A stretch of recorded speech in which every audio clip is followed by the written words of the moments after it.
জি 24 ঘন্টায় 5 কাহন নিয়ে আমি সব্যসাচী আপনাদের সঙ্গে। গতকাল ভাটপাড়ায় খুন, আর আজ খুনের অভিযোগ তুলছেন অর্জুন সিং। আর অর্জুন সিং এর অভিযোগ ঘিরে তোলপাড় রাজ্য রাজনীতি। বিষাক্ত গ্যাস এনে রাশিয়া থেকে তাকে খুনের ছক করছে, এমনটাই বিস্ফোরক দাবি করেছেন অর্জুন সিং। কি বলেছেন তিনি এবং তাই নিয়ে রাজনৈতিক বলে এত চর্চা, এবং তার এই বক্তব্যেই জ্বলন্ত কিছু প্রশ্ন। তাহলে রাশিয়ার কুখ্যাত নভিচক বাংলায় তাহলে কেজিবির নার্ভ এজেন্ট ঢুকে পড়েছে, এমনটাই তথ্য যদি অর্জুন সিংয়ের বক্তব্য মানতে হয়। আরও প্রশ্ন উঠছে, যে প্রশ্ন বলছে তাহলে কি বাংলায় কেজিবির এজেন্ট এবং ওই নভিচক কি বাংলায় এসছে? অর্জুন সিংয়ের এমন বক্তব্য এবং এই বিষাক্ত গ্যাসেই কি খুনের ছক? টার্গেট কারা? অর্জুন সিং বলছেন তিনি বলছেন শুভেন্দু অধিকারী রাজ্যের বিরোধী দলনেতা।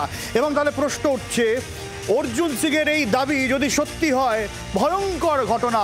অর্জুন সিংয়ের এই দাবি ঘিরে তোলপাড় রাজ্য রাজনীতি। খুব স্বাভাবিকভাবেই একাধিক প্রশ্ন উঠছে, এবং এই প্রশ্ন নিয়ে আজকে 5 কাহনে আমাদের আলোচনা। আমরা জানবো ঠিক কি অভিযোগ অর্জুন সিংয়ের, কিসের ভিত্তিতে অভিযোগ।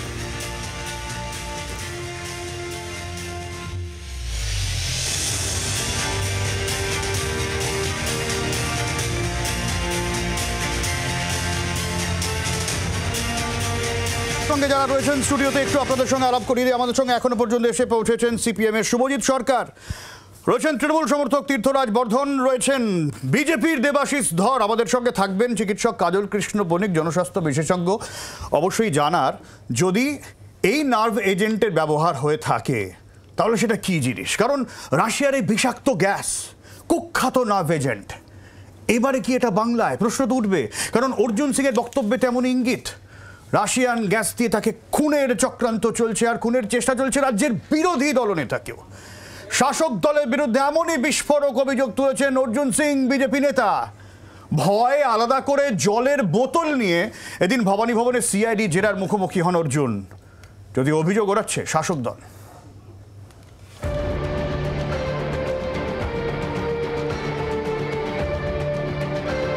রাশিয়ান নার্ভ এজেন্ট নভিচক প্রতিপক্ষকে নিকেশ করতে রাশিয়ান গুপ্তচর সংস্থা কেজিবির প্রিয় অস্ত্র। কিভাবে কাজ করে নভিচক? পাউডার, তরল বা গ্যাসের আকারে ব্যবহার করা হয়।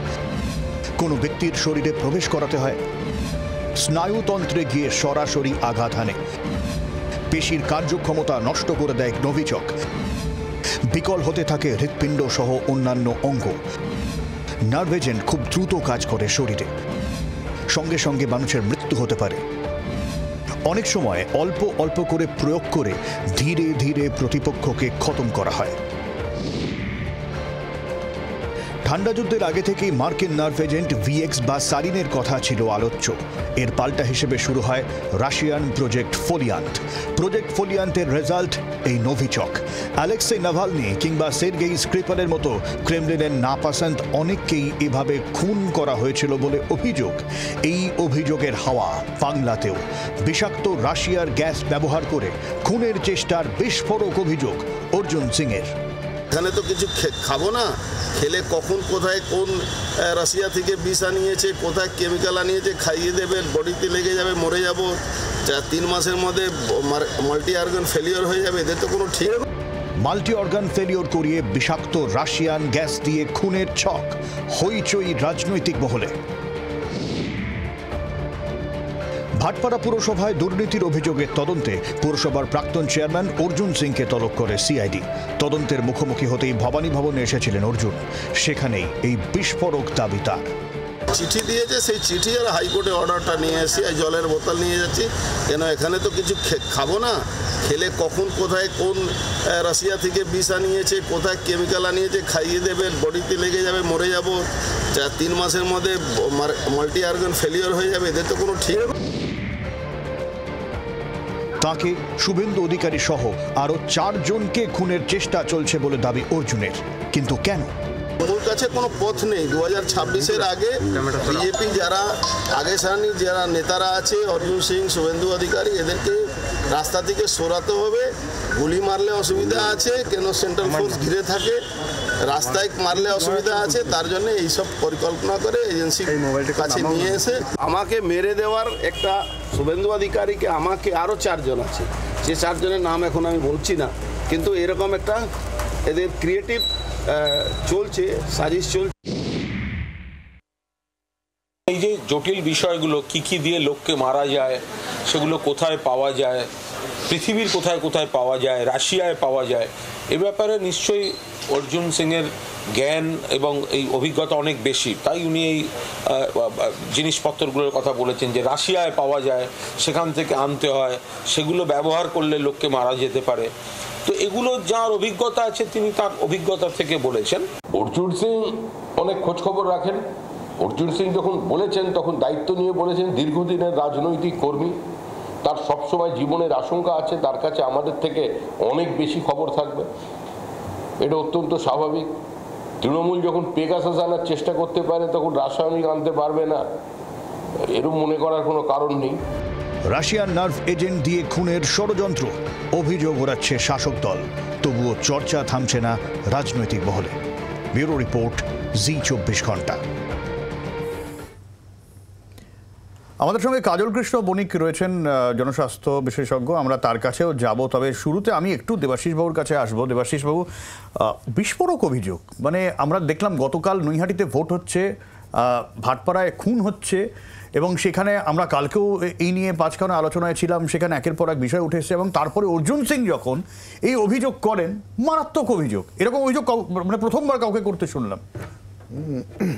একটু আশ্চর্যের আমারও লেগেছে, কারণ ব্যাপারটা হচ্ছে, দেখুন, এটা ইন্টারন্যাশনাল এরিনায় এই ধরনের, যেটা প্রত্যেকটা দেশ তাদের নিজস্ব গুপ্তচর সংস্থা থাকে, তারা বিদেশি যারা তাদের শত্রু থাকে, যারা এই লেভেলে কাজ করে, সাধারণত তাদের ক্ষেত্রে এটা ব্যবহার করে। আর আজ পর্যন্ত রাশিয়া এটা দুজনের ক্ষেত্রে ব্যবহার করেছে বলে অভিযোগ এসছে। ইন 2018 সার্গেই অ্যান্ড ইউলিয়া সেক্রিপাল, তো অ্যান্ড 2020, তো সেই জায়গায় দাঁড়িয়ে এই দুটো সামনে এসছে, এই দুটো সামনে অভিযোগ সামনে এসছে, যেটা আমরা ডেটা পাচ্ছি। তো এই মানে আবার বললাম যে এটা ইন্টারন্যাশনাল এরিনাতে, এটা যে আমাদের যেমন RAW আছে, সেরকম KGB রাশিয়ার ক্ষেত্রে, বা আমেরিকা CI, এবং এরা এই পার্সপেক্টিভটা আমরা এতদিন শুনেছি বা দেখেছি। তো এই জায়গায় দাঁড়িয়ে মানে এই ধরনের ব্যবহার কেন বা কী ধরনের, সেটা আমাদের দলীয় মুখপাত্র শ্রমিকদা, উনি এই ব্যাপারটাই বলেছেন যে অর্জুনদা কাছে খবর থাকলে উনি আরও ভালো বলতে পারবেন। তবে আমার মনে হয় যে এ ব্যাপারটা যদি, মানে আমি ধরে নিচ্ছি যদি 1%ও সত্যি হয়, এটা অবশ্যই তাহলে অত্যন্ত গুরুত্বপূর্ণ, মানে যদি হয়, মানে এই ধরনের ঘটনা তো খুব বিরল। তো আমরা অনেক কিছু হয়তো অনেক সময় ম্যাক্সিমাম যে অভিযোগ আসে তার মধ্যে কিছু সত্যতা থাকে, কিছু থাকে না, কিন্তু যদি সত্যতা থাকে অত্যন্ত মারাত্মক।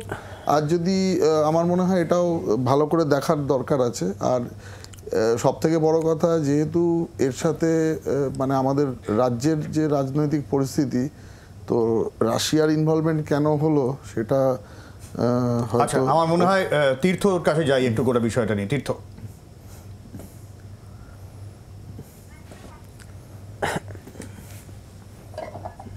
কথা শোনা যাচ্ছে না। হ্যালো, হ্যাঁ বলো। হ্যাঁ, আমি বলছি যে যেই ভদ্রলোক এই দাবি করেছেন তার ব্যাপারে আমি আগে একটা ব্রিফ ডেসক্রিপশন দিই আপনাকে। সেটা হলো 93টা, প্রায় 100টার কাছাকাছি ক্রিমিনাল কেস, প্রায় 300 কোটি টাকার কাছাকাছি দুর্নীতি, এবং তা বাদে আজকে যে কেসটায় ওনাকে ডাকা হয়েছে তো সেটা তো রয়েছেই। এইবার কথা হলো যে এলোমেলো করে দেমা লুটে পুটে খাই, এই যে আপনি একটা শব্দবন্ধ ব্যবহার করলেন যে হইচই পড়ে গিয়েছে রাজনৈতিক মহলে, এই হইচইটাই বিজেপি চাইছে। কেন না, কালকে বিকেলে উপনির্বাচন সম্পন্ন হবার পর এইটা স্পষ্ট, যেটা আগের প্রতিবেদনেই দেখানো হলো এই চ্যানেলেই, যে ওই যে নাম্বারে মিসড কল দিয়ে সংগ্রহ করার কথা বলা হয়েছিল, সেই নাম্বারে আর মিসড কল কেন, ফোনও যাবে না, ওই ফোনই ফেলে দিতে হবে, ওই একটা মিসড কলও যাবে না, কারণ বুথ এজেন্ট একটাও নেই। 1, 2 নম্বর, এই হতাশা থেকে এই প্ল্যান চক আউট হতে পারে, কারণ কোনো সুস্থ মানসিকতায় এটা বলা যায় না যে পুলিশ রাজনৈতিক চক্রান্ত করার জন্য রাশিয়া থেকে এই সমস্ত জিনিসপত্র এনে অপোজিশন লিডার, বিরোধী দলনেতা এবং অর্জুন সিংকে খুন করার চক্রান্ত করছে। ওনার কাছে যদি স্পষ্ট এই ব্যাপারে ইনফরমেশন থাকে, উনি কেন কেন্দ্রীয় সংস্থাকে তুলে দিচ্ছেন না, কেন বিদেশ মন্ত্রকে? এবং এই ঘটনা যদি ঘটে থাকে যে রাশিয়া থেকে এই ধরনের মারাত্মক কেমিক্যাল, রাসায়নিক এদেশে আসছে, তাহলে বিদেশ মন্ত্রক কি করছে, প্রতিরক্ষা মন্ত্রক কি করছে? তাহলে তো ভারতবর্ষে যে কোনো জায়গায় এটার ব্যবহার শুরু হয়ে যাবে। তাহলে উনি কার ওপর অনাস্থা দেখাচ্ছেন? 2, 3 নম্বর, কালকে যে সার্বিক পরিস্থিতি উঠে এসেছে, ভাটপাড়ায় খুন, এবং এই যে ভাটপাড়া তথা ব্যারাকপুর শিল্পাঞ্চল জুড়ে একটা গুন্ডারাজ, দুর্নীতি, খুনের রাজনীতি তিনি এতদিন ধরে করে এসেছেন, এবং যেই বড় সড়ো তো অর্জুন সিং এর দায় হতে পারে না এটা, তীর্থ একা অর্জুন সিং এর দায়। আমি বলছি যে দায়িত্ব নিয়ে তিনি দুর্নীতি করেছেন, এবং সেই সময় যে দলের সঙ্গে তিনি যুক্ত ছিলেন সেই দল তিনি ছাড়েন, পরবর্তীকালে বিজেপি আবার তাকে গ্রহণ করে। আমি আপনাকে একটা ফ্যাক্ট বলছি, 2014 পর যে 25 জন বড় বড় রাজনৈতিক নেতা বিজেপি জয়েন করেছিল দুর্নীতির দায়, 23 জনকেই সেই দুর্নীতিতে সিবিআই আর তদন্তই করেনি। এইটাই হলো বিজেপির পলিসি। কাজেই এই যে সামগ্রিক বৃহত্তর 4 কোটি টাকার দুর্নীতি তিনি করেছেন, যার জন্য তার পরিবারের একাধিক মানুষকে অ্যাকচুয়ালি কিন্তু বেলে এরকম অভিযোগ ওঠে তৃণমূলে থেকে তিনি দুর্নীতি করেছেন, দুর্নীতি থেকে বাঁচতে আবার বিজেপিতে গেছেন, এই ধরনের তো মানে কিছু অভিযোগ, ক্লিশে অভিযোগ। আমি তো সেটাই বলছি যে 4 কোটি টাকা, মানে বিরোধীরা আবার বলবে যে তৃণমূলে থাকলেই দুর্নীতি হয়। উনি বিরোধীদের হিপোক্রেসি এখানে পরিষ্কার হয়ে গেছে। বিরোধীদের হিপোক্রেসি হলো বিজেপির হিপোক্রেসি এই জায়গায় যে সিবিআই ডাকলে তৃণমূল যিনি গেছেন তিনি দোষী, আর ভবানী ভবন ডাকলে সেখানে চক্রান্ত করা হয়েছে। এই হিপোক্রেসি কেন হবে? দেখুন, সিবিআই যখন ডাকে তৃণমূলকে, তখন তৃণমূল নেতারা, অভিষেক বন্দ্যোপাধ্যায় তো ঘন্টার পর ঘন্টা হাজিরা দিয়েছেন, কতবার প্রেসে এসে বলে গেছেন রাশিয়া আমেরিকা থেকে রাসায়নিক এনে সিবিআই আমাকে খুন করার চক্রান্ত করছে। এই সমস্ত আজবগুবি গল্প কেন? এই যে সামগ্রিক একটা বৃহত্তর দুর্নীতি আবার কিসে? আপনি বলছেন দুর্নীতির অভিযোগ থেকে মুখ ঘোরাতে এরকম একটা মানে ষড়যন্ত্র। একদমই তাই, একদম। এই যে হইচই বললেন, এই রাজনৈতিক হইচই ফেলে দেওয়ার জন্য। আচ্ছা, আমি আসবো তীর্থ, আমি আবার আসবো শুভজিৎ। যার ব্যাপারে কথা হচ্ছে তার যদি পলিটিক্যাল হিস্ট্রি দেখা যায়, সে 2019 সালে বিজেপি জয়েন করলো। যখন বিজেপি জয়েন করলো, কেন্দ্রীয় সরকারের যে বিভিন্ন দপ্তর থেকে তার বিরুদ্ধে অভিযোগ ছিল বা সে নাকি চুরি চামারি করতো, সব অভিযোগ উঠে গেছিলো। আবার যখন সে 22 সালে তৃণমূলে ফিরে গেল, তখন সিআইডি যে তদন্তগুলো তার বিরুদ্ধে করছিল সে তদন্তগুলো উঠে গেছিলো। আবার যখন 2024 সালে সে বিজেপি জয়েন করলো, সিআইডি ইনভেস্টিগেশনগুলো আবার শুরু হয়ে গেল, সিবিআইগুলো বন্ধ হয়ে গেল। আসলে দেখুন, অর্জুন সিং এখানে আমাদের মনে হয় উনি আসলে বিষয়টা পুরোটাই ঘোরাতে চাইছে, ইস্যুটাকে। কারণ দিনের শেষে অর্জুন সিং নামের সঙ্গে দুর্নীতি, খুন, মানে রাহাজানি থেকে শুরু করে সমস্ত অসামাজিক কাজ জড়িয়ে রয়েছে, সে যে পার্টি থাকো। আজকে তুমি বলছো যে এগুলো মিথ্যে অভিযোগ, বেসিক্যালি কোনো সারবত্তা। কোনটা মিথ্যে অভিযোগ? এই অর্জুন সিং যে খুনের চক্রান্ত। আচ্ছা, আমি তোমার কথা বলি সভ্যদা, মানে যার যেই ব্যাপারে সংস্থার কথা জন্য আমার মানে হাসবো না কাঁদবো বুঝতে পারছি না। যে সংস্থার ব্যাপারে কথা হচ্ছে, এই সংস্থা তো কেজিবি সঙ্গে তার লিঙ্ক আপ আছে। আচ্ছা, কেজিবি কি কে নিয়ন্ত্রণ করে? রাশিয়ার সরকার নিয়ন্ত্রণ করে। রাশিয়া সরকার একটা এজেন্সি তো কেজিবি। তারপরে রাশিয়াতে পুতিনের সরকার রয়েছে এই মুহূর্তে। মানে কেজিবি এই ধরনের ব্যবহার করে তো, তার মানে যে কেজিবি এটাকে, আমি বলছি যে না, এটা তো রাশিয়ার বিষয়। তারপরে রাশিয়ার নেতাকে পুতিন, এই পুতিনের সঙ্গে নরেন্দ্র মোদীর সঙ্গে একটা বিশাল ভালো সম্পর্ক আমরা যতদূর জানি। তার মানে নরেন্দ্র মোদী কি পুতিনকে মারফত কাজে লাগিয়ে অর্জুন সিংকে খুন করাচ্ছে? মানে এটা তো এরকম তথ্য দাঁড়িয়ে যাচ্ছে। এবং সব থেকে গুরুত্বপূর্ণ কথা যে এই ধরনের রাসায়নিক ভারতবর্ষে ঝুঁকছে, তারপরে বিজেপি সরকার তাকে এগুলোকে লাইসেন্স করে দিচ্ছে যে হ্যাঁ এগুলো ঢুকুক, কোনো অসুবিধা নেই। ঢোকার পর অর্জুন সিংয়ের কাছে ব্যবহার করা হবে না, অন্য কারোর কাছে ব্যবহার করা হবে। এগুলো সম্পূর্ণ ভ্রান্ত তথ্য, এবং এই তথ্যগুলো রূপকথার গল্প মনে হচ্ছে। কিন্তু শুভজিৎ, মানে আমি জানি না কোনটা সত্যি কোনটা মিথ্যে। অর্জুন সিং এর রূপকথার গল্প বলার চেষ্টা করছে। যদি এটা আমি তর্কের খাতিরে ধরেও নিই, আমি ধরে নিয়ে কি কোন বিষয়টা অর্জুন সিং বসতে, আমরা একটু সাধারণ মানুষের জন্য বুঝিয়ে দেওয়ার চেষ্টা করব। ডক্টর বণিকর রয়েছেন, কিন্তু বিষয়টা তার মানে এই দাঁড়াচ্ছে যে বাংলায় গুলি, বোমা, পেটো, এরপরে নতুন একটা আমদানি হচ্ছে রাসায়নিক গ্যাস। মানে এই তো বায়োলজিক্যাল ওয়ার, আমরা ছোটবেলায় পড়েছি যে থার্ড ওয়ার্ল্ড ওয়ার হলে বায়োলজিক্যাল ওয়ার। শুভজিৎ, বিষয়টা কি, মানে অর্জুন সিং ভবানী ভবনে ঢোকার মুখে যে কথাগুলো বলেছেন, ঠিক আছে বলে ফেলেছেন, তা তো নয়। উনি কিন্তু এই যুক্তিতেই আছেন।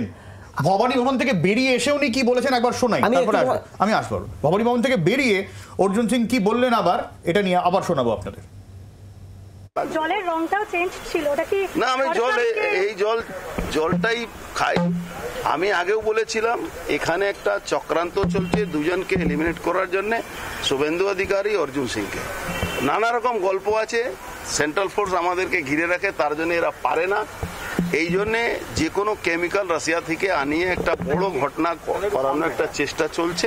সেই জন্য আমি প্রিকশনারি এটা আপনাদেরকে জানিয়ে গেছিলাম 6 মাসের মধ্যে যদি মাল্টি অর্গান ফেলিওরে আমি মরে যাই, তার মানে পুরোপুরি এই সরকার দায়ী। করতে পারে বলে এটা স্টেট এজেন্সি করবে, আর কে করবে? নেপথ্যে নিশ্চয়ই যারা স্টেটকে চালাচ্ছে তারা থাকবে, নেপথ্যে আর কে থাকবে? নিঃসন্দেহে বড় দাবি। উনি সরাসরি বলছেন 6 মাসের মধ্যে উনি যদি মাল্টি অর্গান ফেলিওরে মারা যান তাহলে অবশ্যই রাজ্য প্রশাসন দায়ী থাকবে। আমি এই জায়গা থেকে একটু ডক্টর বণিকের কাছে আসবো। এই যে বিষাক্ত গ্যাসের কথা বলা হচ্ছে, বিষয়টা কি, মানে কিভাবে কাজ করে? দেখুন, প্রথমেই বলি এই বিষয়টা নিয়ে হইচই পড়েছে বলে আমার মনে হচ্ছে না, 1 নম্বর। 2 নম্বর হচ্ছে এই যে নভিচক যেটা নিয়ে আলোচনা হচ্ছে, বা সম্ভবত অর্জুন বাবু এইটারই রেফারেন্সে রাশিয়ার কথাটা উল্লেখ করেছেন। হ্যাঁ, এটা প্রমাণিত গত শতকের ওই 70 থেকে 90-এর দশকের প্রথম দিক পর্যন্ত রাশিয়ার একটি প্রতিষ্ঠান যারা বিভিন্ন বিষয় নিয়ে গবেষণা করতেন, তারা এই জাতীয় একটা কেমিক্যাল সাবস্ট্যান্সের আবিষ্কার করতে পেরেছেন বলেন, এবং পৃথিবীর বিভিন্ন জায়গায় কয়েকজন মানুষকে হত্যা করার ক্ষেত্রে এই জাতীয় কেমিক্যাল সাবস্ট্যান্সকে ব্যবহার করা হয়েছিল বলা হয়েছে।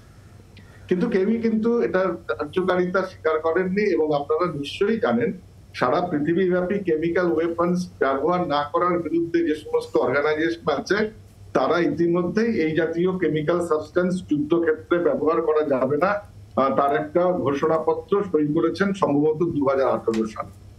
এখন এই বিষয়টি অত্যন্ত কার্যকরী হয় মানুষকে কোনো রকমের কোনো প্রমাণ না রেখে মানুষের শরীরের ভেতরে বিভিন্ন স্নায়ুতন্ত্রের এবং তার যে অংশ বিভিন্ন নার্ভ এন্ডিংস সেখানে একটা বিষক্রিয়া হয়, ফলত অর্গানগুলো কার্যকরিতা হারিয়ে ফেলে। কিন্তু এটা সময় লাগে, এটা মারতে গেলে আমরা জানি আলটিমেটলি এই জাতীয় বিষক্রিয়ায় মানুষের বিভিন্ন অঙ্গ প্রত্যঙ্গ তা নষ্ট হয়, বিকল হয়, যাকে আমরা মাল্টিপল অর্গান ফেলিওর। এই জায়গা থেকে ডক্টর বণিক আমার আরেকটা বিরতির সময় হয়ে গেছে, আমি আপনার কাছেই আবার আসবো। এই যে মাল্টি অর্গান ফেলিওরের কথা বললেন, মানে যে জায়গা থেকে আপনিও বললেন যে মনে হচ্ছে এই দিকেই ইঙ্গিত করছেন অর্জুন। যদি এই বিষয়টা হয়ে থাকে তাহলে এই যে একটা বিস্ফোরক দাবি, যেখানে তিনি বলছেন 6 মাসের মধ্যে যদি তার মৃত্যু হয় তাহলে ধরে নিতে হবে পুলিশ প্রশাসন দায়ী এর জন্য, ভয়ঙ্কর অভিযোগ করেছেন তিনি। সত্যি কি মিথ্যে সে তো পরে তদন্ত সাপেক্ষ। কিভাবে এই বিষয়টা মানে প্রতিপক্ষের শরীরে প্রবেশ করানোর কি পদ্ধতি আছে বা কি বিষয়টা, এবং এই মাল্টি অর্গান ফেলিওর এটা আরেকটু নির্দিষ্টভাবে ডক্টর বণিকের কাছ থেকে আমি জেনে নেবো, যেরকম অভিযোগ করছেন অর্জুন সিং। একটা বিরতির পর ফিরে আসছি, সঙ্গে থাকুন।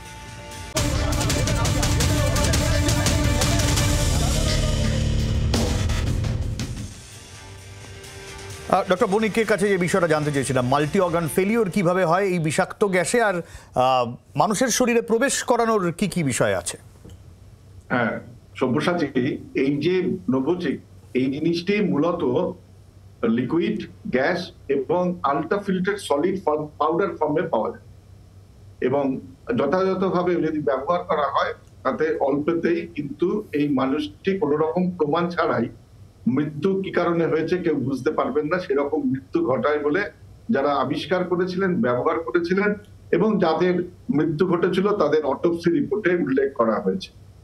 কিন্তু মাল্টি অর্গান ফেলিওর এই কথাটি চিকিৎসা বিজ্ঞানের যে 4টি কারণে বলা হয় তার মধ্যে একটি হচ্ছে সবচাইতে গুরুত্বপূর্ণ সেপসিস বা ইনফেকশন জনিত জটিলতা। 2 নম্বর হচ্ছে ইনজুরি, সেই ইনজুরি সার্জারি হতে পারে, সেই ইনজুরি কোনো অ্যাক্সিডেন্টের জন্য হতে পারে।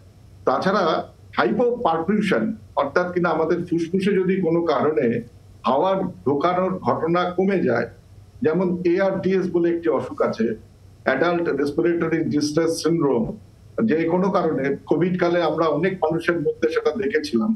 আর অবশ্যই ঘটে হাইপার মেটাবলিজম, যদি কোনো কারণে কোনো কেমিক্যাল রিয়াকশন বা নিউরোজনিক কোনো কারণে মানুষের মধ্যে তার বিপাক ক্রিয়াটা অতি দ্রুততার সাথে ঘটতে থাকে, নানা রকম শারীরবৃত্তীয় অসুস্থতা, বিভিন্ন অসুখে, বিশেষ করে কিডনি, হার্ট এবং লাংসের অসুখে এই হাইপার মেটাবলিজম গুলো হতে পারে। এই কারণে শরীরের বিভিন্ন অঙ্গ প্রত্যঙ্গ গুলো বিকল হয়, আমরা তাকে বলি টোটাল অর্গান ফেলিওর বা মাল্টি অর্গান ফেলিওর। এটা কিন্তু একসাথে সব অর্গান গুলো ফেল হয় না। আমাদের অভিজ্ঞতা এবং চিকিৎসা বিজ্ঞানে লেখা আছে যে এই মাল্টি অর্গান ফেলিওর গুলো ধাপে ধাপে হয়, সময় নিয়ে হয়। সবার আগে যে অর্গান ফেল করে সেটা হচ্ছে আমাদের রেসপিরেটরি সিস্টেম, তার মূল অংশ হচ্ছে লাংস, তারপরে হচ্ছে আমাদের হার্ট এবং কিডনি। সবচাইতে গুরুত্বপূর্ণ হচ্ছে কিডনি, যা আমাদের শরীরের বর্জ্য পদার্থগুলোকে তরল আকারে প্রস্রাব হিসেবে বার করে দেয়। তার ভেতরে যে অসংখ্য নালী থাকে, যাকে আমরা বলি টিবিউলস, সেই টিবুলার নেক্রোসিসের জন্য কিডনির ফাংশন নষ্ট হয়ে যায় এবং সবশেষে নষ্ট হয় আমাদের শরীরের যে সামগ্রিকভাবে কন্ট্রোল করার ক্ষমতা, সেই ক্ষমতাটি নষ্ট হয়। এই বিভিন্ন ভাবে সময়, কোনো ক্ষেত্রে একদিন, কোনো ক্ষেত্রে কিন্তু 7 থেকে 14 দিন পর্যন্ত সময় লাগতে পারে। অর্থাৎ এক্ষুনি মারা যাবে মানুষটি মাল্টি অর্গান ফেলিওরে। বিশেষ করে বর্তমান উন্নত চিকিৎসা পরিষেবা, বিভিন্ন টেকনোলজি ব্যবহার করে, আর্টিফিশিয়াল রেসপিরেশন, এক্মো ইত্যাদি ব্যবহার করার ফলে এখন কিন্তু বহু মাল্টি অর্গান ফেলিওর মানুষকে আমরা বাঁচিয়ে রাখতে পারছি। কোনো প্রতিষ্ঠানে সাকসেস রেট প্রায় একদমই। অনেক ধন্যবাদ ডক্টর বণিক আপনাকে। বেশ কিছু তথ্য পাওয়া গেল গুরুত্বপূর্ণ। আমাকে আর একটা বিরতি নিতে হবে, কিন্তু আমি বিরতির পরে যে আলোচনায় ফিরবো, ডক্টর বণিকের কাছ থেকে আমরা যে তথ্যগুলো পেলাম, যে তথ্যগুলো তিনি দিলেন, মাল্টি অর্গান ফেলিওরের যে অভিযোগ অর্জুন সিং করেছেন, বোঝাই যাচ্ছে একটা অভিযোগের ওজন রয়েছে এবং নিতান্ত হেলা ফেলার মতন নয়। রাশিয়ান কুখ্যাত নার্ভ এজেন্ট সেটা ব্যবহার করে খুনের ছক, এবং তিনি ব্যাখ্যা করছেন যে যেহেতু তার চারপাশে বসে আছেন, তার পাশে নিরাপত্তা রক্ষীরা ঘিরে আছেন, শুভেন্দু অধিকারী চারপাশে নিরাপত্তা ঘিরে আছেন, সেই কারণে এইভাবে তাকে মারবেন না। একেবারে এইভাবে কেজিবির ধাঁচে, গুপ্তচর গোয়েন্দাদের ধাঁচে তাকে খুন করা হবে, এমনটাই অভিযোগ। এবং তিনি নিজে কথা বলছেন না, তিনি বলছেন তাকে খুনের ছক, রাজ্যের বিরোধী দলনেতাকে খুনের ছক এবং আরও দুজনকে খুনের ছক, তার নাম তিনি বলেননি, তারা কারা তাই নিয়েও বিতর্ক হবে। ফিরে আসছে একটা বিরতির পর, সঙ্গে থাকুন।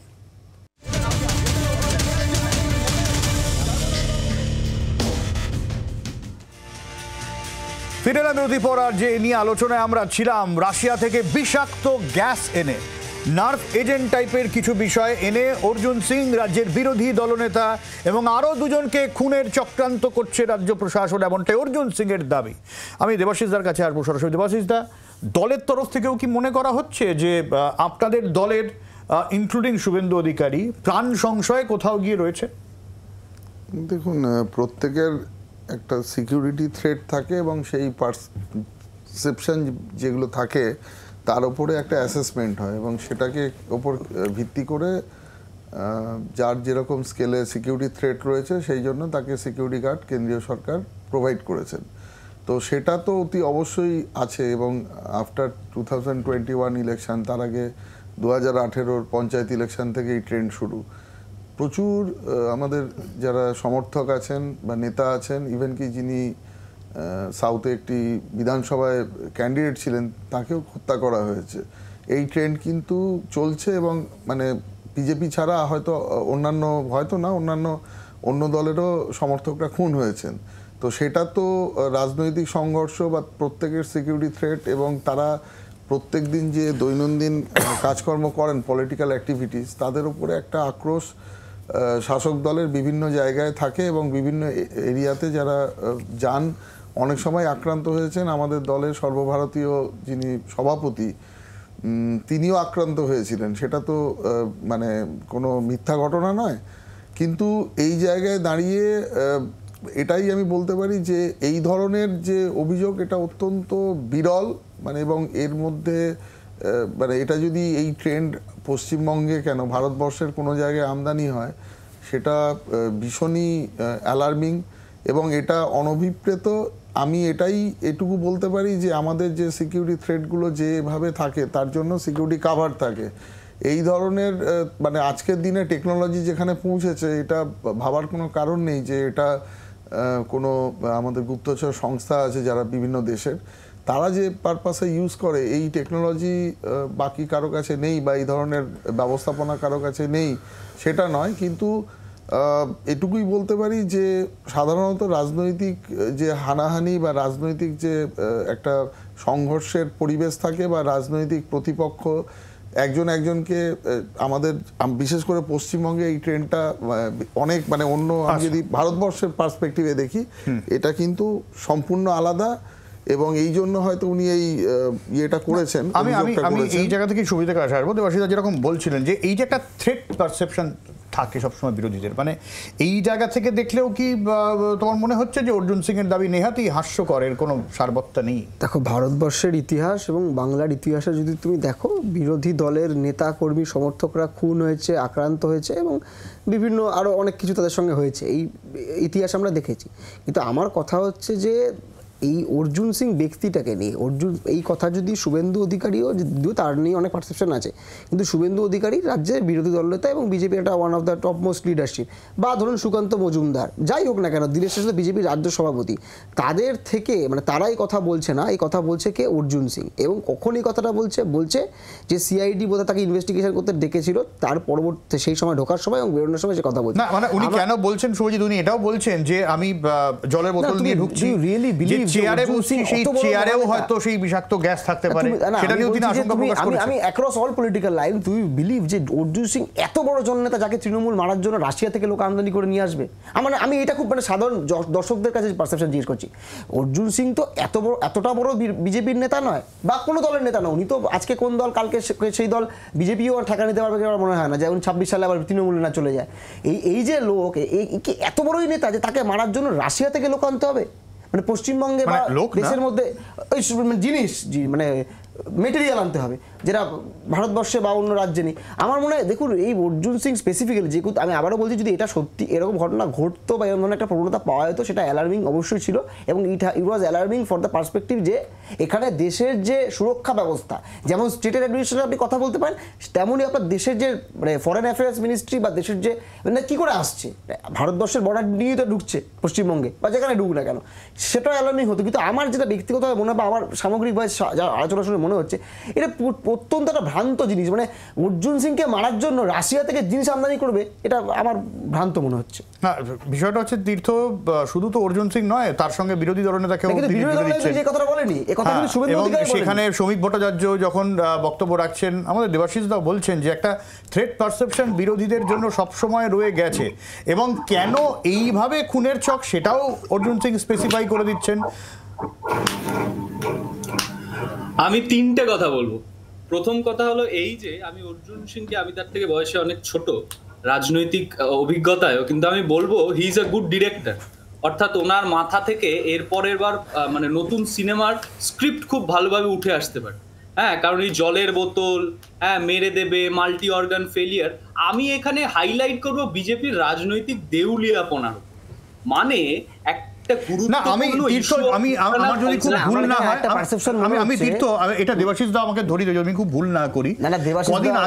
আমার মনে হচ্ছে পারসেপশনটা ওনার যে সেন্ট্রাল ফোর্স উনি পান, ওনার বোধহয় এর থেকে সেন্ট্রাল ফোর্স চাইছে।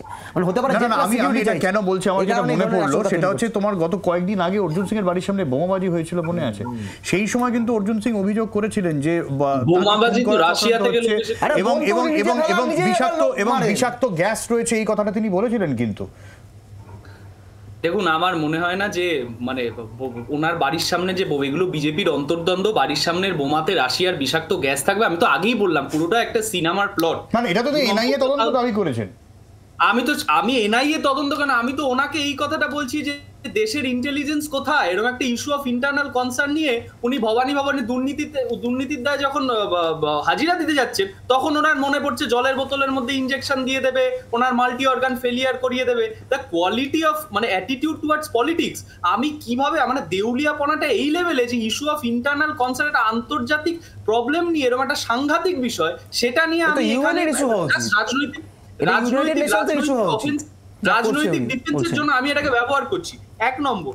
দু নম্বর কথা হলো, খুব মানে ইম্পর্টেন্সটা দেবেন কোথায়, তার যখন বক্তব্যটা তিনি দিচ্ছেন, তিনি বলছেন 4 বছর পর রাজ্য সরকার আমাকে ডেকেছে, তাও 4 কোটি টাকার দুর্নীতিতে। 400 কোটি টাকার দুর্নীতি হলে না একটা কথা ছিল।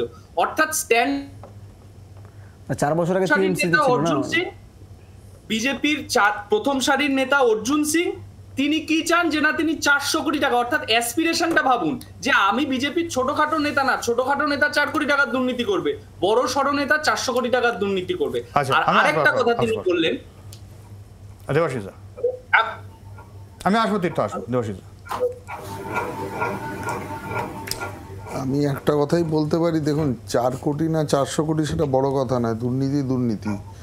তো একটাই বক্তব্য হচ্ছে, উনি যখন তৃণমূলে ছিলেন তখন এই দুর্নীতির ব্যাপারগুলো কেন সামনে আসেনি।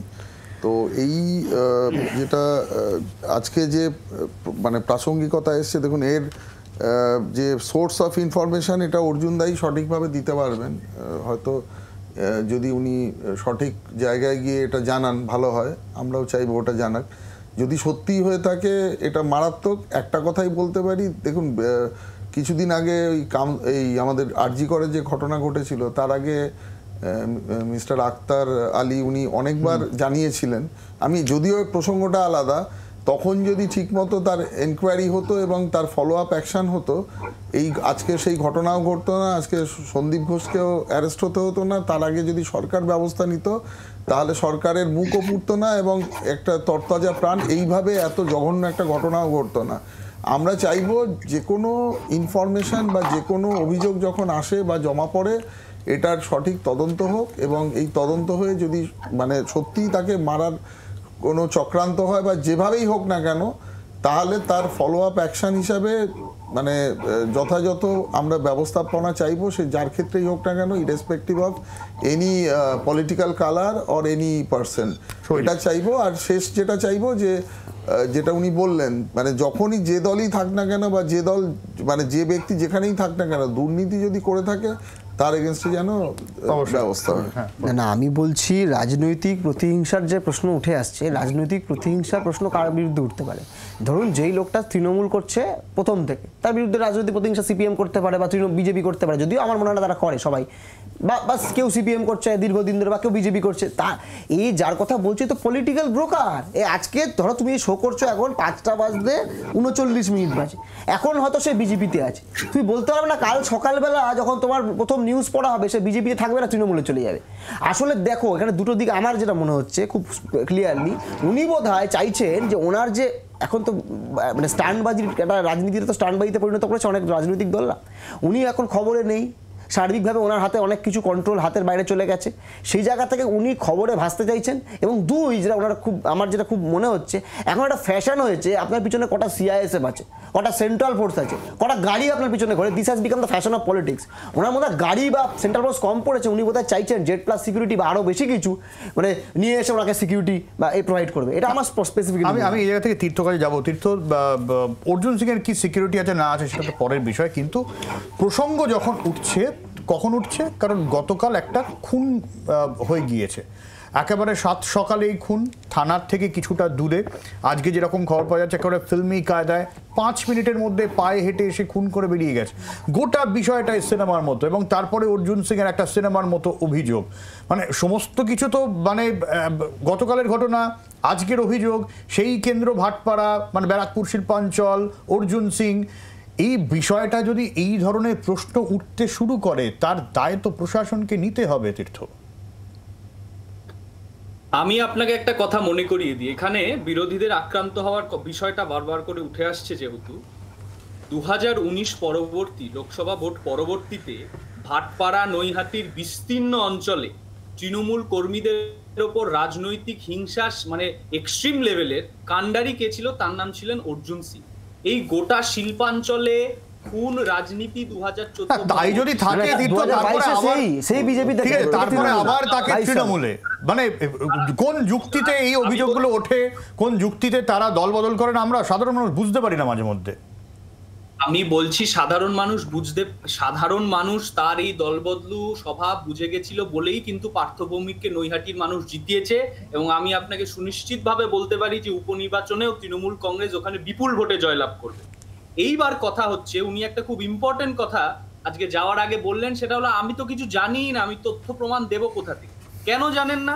আপনি তো হাইকোর্টে নিজে অ্যাপিল করেছেন, সেখানে বলেছেন যাতে আমাকে রক্ষা কবচ দেওয়া হোক, এবং তারপর হাইকোর্ট আপনাকে এখানে পাঠিয়েছে। তাহলে কাজে হাইকোর্টের নোটিশ আপনার কাছে এসছে এবং আপনি চ্যালেঞ্জ করলেন, তাহলে কিসের ভিত্তিতে? ভ্রান্ত অভিযোগ গোটা জিনিসটা। এবং কালকে যে খুন হলো, সেই খুন তারপরে আজকে দিকে দিকে তৃণমূল কর্মীদের ওপর সেখানে আপনারা দেখছেন বিভিন্ন জায়গায় আক্রান্ত হয়েছে, বিজেপির কোথাও বুথ এজেন্ট নেই, সিতাইয়ের মতো জায়গায় বুথ এজেন্ট নেই, মাদারিহাটে বুথ এজেন্ট নেই। রাজনৈতিক হতাশার থেকে চূড়ান্ত ভায়োলেন্স, কালকে আমাদের একজন কর্মীকে খুন হতে হলো। এই খুন ভাটপাড়া নৈহাটি অঞ্চলে কারা করেছে বলে মনে হয় তীর্থ? আমি তো একদম সরাসরি অভিযোগ করছি অর্জুন সিং এর নেতৃত্বে যে বিজেপির গুন্ডা বাহিনী দাঙ্গাবাজ আছে, এবং শুধু একা অর্জুন সিং নয়, আমি বলছি এটা একটা চকড আউট প্ল্যান। মানে দিনের পর দিন ধরে মাইনরিটি কমিউনিটিস যারা সংখ্যালঘু আছে তাদেরকে উস্কে তোলা, যারা হিন্দু আছে তাদেরকে উস্কে তোলা। নির্বাচন কমিশনে যেতে হয়েছে আমাদের তৃণমূলের ডেলিগেশন। দেখুন, একটা কথাই বলতে পারি যে এই যে দীর্ঘদিন ধরে যে বিভিন্ন রকম খুন হচ্ছে, সেটা শাসক দল হোক বিরোধী হোক যাদের ক্ষেত্রেই হোক না কেন, তার সেটা বন্ধ করা, তার এগেনস্টে অ্যাকশান নেওয়া, ল অ্যান্ড অর্ডারকে নিয়ন্ত্রণ করা, সেটা পুরোপুরিভাবে শাসক দলের যারা ক্ষমতায় আসেন তাদের দায়িত্ব এবং সাংবিধানিক কর্তব্যের মধ্যে পড়ে। সেটা যদি তারা না করতে পারে তাহলে সাংবিধানিক দিক থেকে তারা ফেলিওর, এবং সেই দায় তারা কখনোই এড়াতে পারে না। তারা যদি নিজেদের দলের লোককেই ঠিকমতো না প্রোটেকশন দিতে পারে এবং সেটা এসে যদি ডিবেটের বিষয় হয় এবং সেটা গর্ব করে বলে, এটা অত্যন্ত ওই দুর্ভাগ্যজনক। আমার মনে হয় এই জিনিসটাকে মানে কোনোভাবে যদি না পারে তাহলে তাদের নিজেদের পর্যালোচনা করা উচিত, এবং সেক্ষেত্রে শাসন ব্যবস্থা কোন দিকে যাচ্ছে। যে শাসন ব্যবস্থায় মানুষ প্রোটেক্টেড নয়, আজকে ডাক্তার প্রোটেক্টেড নয় এবং অন্যান্য কোনো প্রফেশনের লোকেই প্রোটেক্টেড নন, এবং পুলিশও যেখানে মার খাচ্ছে বসে, সেখানে কিভাবে তার সঠিক আমরা মানে কিভাবে তার রেমিডি পাবো, এবং এখানে দাঁড়িয়ে কে সত্যি প্রোটেক্টেড এবং কে প্রোটেক্টেড নয়, এই ডিবেট যখন আজকে এসে উপস্থিত হচ্ছে, কালকে কে থাকবে এই দুনিয়াতে সেটাই সেই মানে পরের দিনের আলো কে দেখবে, এইখানে গিয়ে যখন পরিস্থিতি পৌঁছেছে, আমার মনে হয় যে আমাদের পুরো শাসন যে আজকে শাসক দল আছে তাদের নিজেদের এই পর্যালোচনা করে সঠিক ব্যবস্থা অতি অবশ্যই নেওয়া উচিত। আমি বাকিটা নয় তার আগে নয় বলবে বলছো তীর্থ বলো। না, আমি বলছি যে আমি তো আবার এর মধ্যে অন্য ঘোরতর চক্রান্ত দেখছি। আমরা সবাই অর্জুন বাবুর দীর্ঘায়ু চাই, কিন্তু কথাটা হচ্ছে যে বিজেপির অন্তর্দ্বন্দ্ব তো এই পর্যায়ে চলে যেতে পারে যে অর্জুন বাবু তার মৃত্যুর আশঙ্কা করছেন বা কোনো এই ধরনের ঘটনার আশঙ্কা করছেন। কেন তিনি দায়িত্ব নিয়ে বলবেন 3 মাসের মধ্যে যদি কিছু হয়ে যায়? এখন 3 মাসের মধ্যে কি হবে? কেন তিনি এই কথা বলছেন? কি হতাশার কারণে এই কথাটা বলছেন? এইটা আমাদের ভেবে দেখা দরকার। 1, 2 নম্বর, এই কেন আজকে তাকে ডাকা হয়েছিল সেটার ইতিহাসটা জানা খুব ইম্পর্টেন্ট। এটা কিন্তু ভাটপাড়া নৈহাটি কোঅপারেটিভ ব্যাংকের 96 কোটি টাকা দুর্নীতি, সেখানে তার ফ্যামিলি মেম্বার প্রত্যেকে তার যারা, এবং আজকে যে টেন্ডারটা এখানে মূলত যে পার্টিকুলারলি যে টেন্ডারটার জন্য ওনাকে ডাকা হয়েছে, 4টে অর্গানাইজেশনকে উনি টেন্ডারের জন্য সেই সময় ডেকেছিলেন যাদের মধ্যে কোনোটারই ওয়ার্ক এক্সপিরিয়েন্স ছিল না, এবং সেটা প্রত্যেকেরই তাদের আত্মীয়র মধ্যে পড়তো। একজনকে দিয়েছিলেন, তারা সেই পুরো টাকা আত্মসাৎ করেছে। এরপরে কোঅপারেটিভের ব্যাংকের দুর্নীতিতে বেনামি লোন পাইয়ে দিয়েছেন, ভুয়ো অ্যাকাউন্ট খুলিয়ে কোন রকম এগ্রিমেন্ট। কোন সালে এবং 4 বছর ধরে তার ইয়ে হলো না কেন? সেটা তৃণমূলে ছিল না তখন, 22 থেকে 4 বছর ধরে একটা এই মানে কোনো ইকোনমিক অফেন্সের কোনো ইনভেস্টিগেশন করতে সেটা খুব বেশি হলে মনে হয় 4 মাসও লাগা উচিত নয়। এই জবাব বিজেপি সিপিএম কে দিতে হবে নাকি? রাজ্যের ইনভেস্টিগেশন এজেন্সি কিভাবে কাজ করবে? তাহলে সিবিআই এর ওয়ার্ক এথিক্স গুলো আমাদের জানাক, তাদের অপারেশনের। আমি তো অন্য প্রশ্ন করলাম। আমি এতেই আসবো। একটা বিরতি পর ফিরে আসছি, সঙ্গে থাকুন।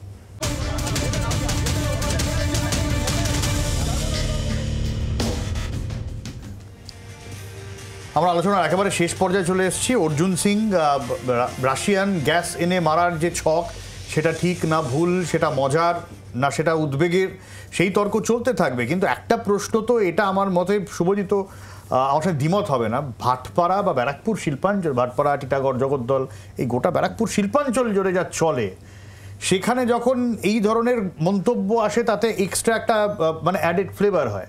কিন্তু এই গোটা এলাকাটা তো মনে হয় যেন একটা যেটা আমরা কালকে শো করলাম যেটা নিয়ে যে মানে ভাটপাড়া কি বাংলার মির্জাপুর, মনে হয় একটা যেন সিনেমা চলছে, একটা সিনেমার মতন। অর্জুনের অভিযোগটাও সিনেমারই মতন, কিন্তু এইভাবে ভোট চলছে, তার মধ্যে খুন, সেখানকার বড় নেতা বলছেন এইভাবে মানে রাশিয়ান গ্যাস এনে খুনের ছক। প্রশ্ন তো উঠবেই যে একের পর এক পুলিশ কমিশনার বদল হয়েছে, ব্যারাকপুর পুলিশ কমিশনারে, তারপরে এলাকার পরিস্থিতি স্বাভাবিক আর হয় না। আপনি এখান থেকে যদি অর্জুন সিংকে ভাটপাড়া থেকে সরিয়ে দেন, মানে আমি একটা কথা বলছি, ওনাকে ওখান থেকে তাহলে কি মনে হয় সব শান্ত হয়ে যাবে? দেওয়া হবে না। ধরুন একটা এরকম পরিস্থিতি তৈরি হলো, আমি আপনাকে বলছি সব কিছু সমাধান না হলেও অনেক কিছু সমাধান হবে। কারণ উনি ওখানে যেটা চালায় পলিটিক্যালি, আজকে তৃণমূল কালকে বিজেপি, এই তো সেই লোক 2006 সালে যখন উনি এমএলএ হয়ে জিতলেন, তার আগে একজনের নাম আমার মনে পড়ছে না, তাকে খুন করেছিল নাকি সিপিএম, এই অভিযোগ করে উনি ভোটে জিতেছিলেন। তার পরবর্তীকালে 2019 সালে যখন অর্জুন সিং বিজেপিতে চলে যায়, মমতা বন্দ্যোপাধ্যায় বলেছিলেন যে অর্জুন সিংই তাকে খুন করিয়েছিলেন, খুন করিয়ে এমএলএ হয়েছে। আমি আসবো শুভজিৎ, তার মানে কি দেবাশিস দা অর্জুন সিং একমাত্র মানে ওই শিল্পাঞ্চলকে অশান্ত করে রাখা একমাত্র মূল উৎস অর্জুন সিং? না, দেখুন, ভাটপাড়া শিল্পাঞ্চলের যে হিস্ট্রি বা ওখানকার যে জনবিন্যাস বা অন্যান্য ব্যবস্থাপনা বা যার মানে প্রত্যেকটা জায়গার তো একটা পরিবেশ পরিস্থিতি এবং একটা ইকোনমি থাকে, ওখানকার পরিবেশ এমনিতেই খুব মানে স্বাস্থ্যকর বলে নয়। এবং যেহেতু আমি অ্যাজ এ পুলিশ অফিসারও দেখেছি, সত্যি ওই জায়গাটা অশান্ত হওয়ার বিভিন্ন কারণ আছে। এখানে বিভিন্ন রকম জনগোষ্ঠীর বিভিন্ন রকম চাহিদা এবং তার সাথে অর্থনীতিগত বিভিন্ন কারণ তার সাথে ইনভলভড আছে, এবং তার সাথে যে ধরনের রাজনৈতিক মানে পরিবেশ যেটা গড়ে ওঠে, সেক্ষেত্রে সবটা মিলিয়ে কিন্তু ওই জায়গাটা একটা অত্যন্ত অশান্ত জায়গা। এবং এখানে মানে মার্ডার, কাউন্টার মার্ডার, আমি বুঝলাম, আমি সেটা অর্জুন সিং তুমি একটা কথা বলো না, তুমি তো এতদিন সাংবাদিকতা করছো বা যারা সাংবাদিক পুরনো সাংবাদিক রয়েছে, এই অর্জুন সিং এর আবির্ভাব হওয়া, তার আগে কি ভাটপাড়া এত অশান্ত ছিল? উনি যখন নেতা হচ্ছেন না 6, 2005 মানে গত 20 বছর ইতিহাস যদি দেখা যায়, হ্যাঁ, তাহলে তো তীর্থ এই প্রশ্ন তুলতে হয় যে অর্জুন সিং যদি একমাত্র এই গোটা অশান্তির মূল কাণ্ডারি হয়ে থাকে, তাহলে এতদিন ধরে তিনি রাজত্ব চালাচ্ছেন কি করে? এই প্রশ্ন তো শাসক তৃণমূলকেই দিতে হবে, পুলিশকেই, প্রশাসনকেই দিতে হবে, যদি তাই আমি তর্কের খাতিরে মেনেও নি। দেখুন শাসক পুলিশ সব ব্যাপারটার ঊর্ধ্বে উঠেই আমি এই কথাটা বলবো যে যদি এহেন মানুষের দুর্দণ্ড প্রভাব এই পর্যায়ে থেকে থাকে যে দিনের পর দিন সেখানকার আইন শৃঙ্খলা ব্যবস্থার বিঘ্ন করছে। আমরা নৈহাটি যদিও এবার জিতেছি মানুষের আশীর্বাদে, এবং আমরা চেষ্টা করব, আমাদের সাংসদ যিনি আছেন মাননীয় পার্থ ভৌমিক, তিনি যথেষ্ট সচেষ্ট এই বিষয়ে, যেহেতু তিনি ক্লোজলি জায়গাটা দেখেছেন। কাজেই আমাদের মনে হয় যে আমাদের রাজনৈতিকভাবেও প্রত্যেকটি রাজনৈতিক দলেরও অত্যন্ত সজাগ থাকা দরকার যে কাকে আমি পলিটিক্যাল আমব্রেলাটা দেব, কোন সময় দেব, সেখানে কোনো লেভেলে স্ক্রিনিং থাকবে কিনা। এটা তো একটা সাধারণ বিষয়, সবকিছুর ঊর্ধ্বে উঠে। কিন্তু আমি বলবো যে এই যে বারবার ভাটপাড়াকে অশান্ত করে দেওয়া এবং তথা বাংলার বিভিন্ন এলাকাকে অশান্ত করে দেওয়া, দাঙ্গাবাজির আখড়া বানানো কবে থেকে শুরু হলো? 2014 পর বাংলাদেশের দাঙ্গা বসিরহাটে দেখানো হচ্ছে। ভাটপাড়ায় অর্জুন সিং আসবার পর 2019-এ জিতলেন, 2024 পরবর্তীকালে 2024-এর লোকসভা নির্বাচনে আমি সেখানে নিজে ভোটের সময় গিয়েছি। ওই যে একটা মানুষকে বিভ্রান্ত করে দেওয়া ধর্মের ভিত্তিতে, কমিউনালিজম দিয়ে মানুষকে, অথচ আমরা দেখলাম তীর্থ অর্জুন সিং তৃণমূল বিজেপি এই গোটা বিষয়গুলো আমরা কিন্তু দেখতে পেয়েছি। এবং এই জায়গা থেকে তার মানে প্রত্যেকটা দলেরই অ্যাকসেপ্টেন্স আছে, প্রত্যেকটা দলই এর সঙ্গে যুক্ত বলে সাধারণ মানুষ হিসেবে আমরা ধরে নেব, আমরা সাধারণ মানুষ হিসেবে তাহলে ধরে নেব। এবং আমরা সাধারণ মানুষ হিসেবে অবশ্যই চাইবো যে যাই হোক না কেন পরিস্থিতি শান্ত থাক, এবং যদি অর্জুন সিং যে অভিযোগ করেছেন যদি তার মধ্যে এতটুকু সত্য থাকে সেটা অত্যন্ত উদ্বেগজনক। এবং যেহেতু তিনি সিআইডির মুখোমুখি হওয়ার আগে অভিযোগ করেছেন, বেরিয়ে এসে অভিযোগ করেছেন, গোটা বিষয় তার তদন্ত হোক, এটা সাধারণ মানুষ হিসেবে তো অবশ্যই চাওয়ার। আপাতত এখানেই শেষ করছি, সঙ্গে থাকুন জি 24 ঘন্টা।